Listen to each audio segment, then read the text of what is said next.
The Prime Minister held wide-ranging talks with the visiting Sri Lankan President Ranil Wickremesinghe. The leaders largely discussed boosting overall economic and strategic cooperation and ties between the two countries. In fact, the Sri Lankan President arrived in the national capital on 20th, which is yesterday, on a two-day visit. On the first day of his visit, the Sri Lankans, along with External Affairs Minister S. Jaishankar, discussed various bilateral issues between the two countries. It's the first visit by a Sri Lankan leader after the island nation was hit by an unprecedented economic crisis last year. My colleague who covers the External Affairs Ministry, Abhishek Jha, is now joining us. You know, Abhishek, I still remember those pictures of the economic crisis which hit Sri Lanka, and because we looked at them as a friendly neighbor, we had a delegation sent there, and I remember the External Affairs Minister himself had gone there. Did this also come up, the need for more and more economic cooperation between the two countries, and how India can actually stand by its neighbor? Of course, Pallavi, to start with, Sri Lankan president has thanked Prime Minister Modi for helping and reaching out to him during the time of crisis. We have seen those economic crises were not limited to economic part. In fact, it was a turmoil, political turmoil that eventually had thrown Sri Lanka in a very state of instability. But then somehow Ranil Wickremesinghe managed to become the president, and the political crises were also calmed down. Now, economic crisis, India has helped a lot. India has sent about $4 billion worth of money, line of credit, essential commodities, and also has negotiated with IMF to give Sri Lanka $3 billion worth of loans.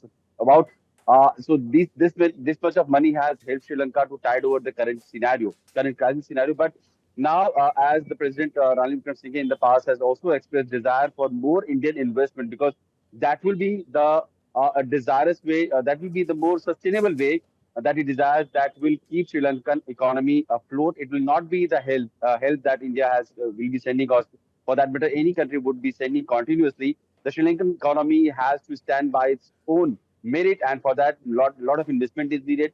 Now, what are the areas that Sri Lanka is looking forward to having more investment from India? Digital sector is one area. Tourism is another area where India happens to be one of the top outbound tourist destination, and the Sri Lankan economy is getting a lot of revenue generated by it. So how to facilitate that more people to people connect, education, health infrastructure.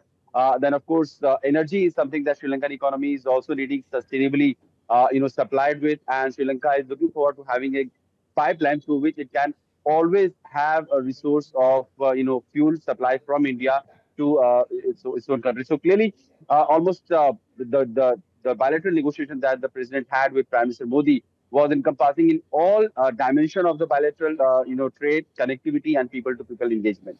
You know, Abhishek, I'm just looking through some of the main news points of that interaction which the Prime Minister had with his counterpart from Sri Lanka. And something which they were talking about is, as far as to begin a ferry service from Nagapattinam, the close ties between Sri Lanka, Tamil Nadu, for that matter, because we do know a lot of Tamils who stay there, the fishermen issue also as well.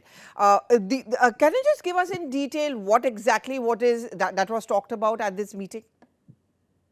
See, fishermen issue has been there for decades, because Yeah. I mean, in those distances of sea, there is no clear monitoring device or surveillance equipment or navigation equipment that is working, and that can clearly demark the line that this is Sri Lankan territory and this is Indian territory.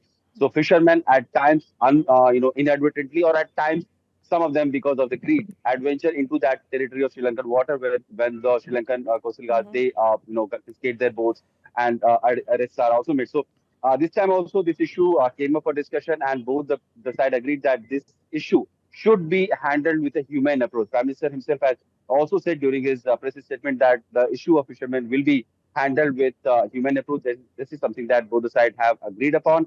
Also, how to connect the land between the two nations is something that the two sides will explore. A feasibility study will be conducted on that side.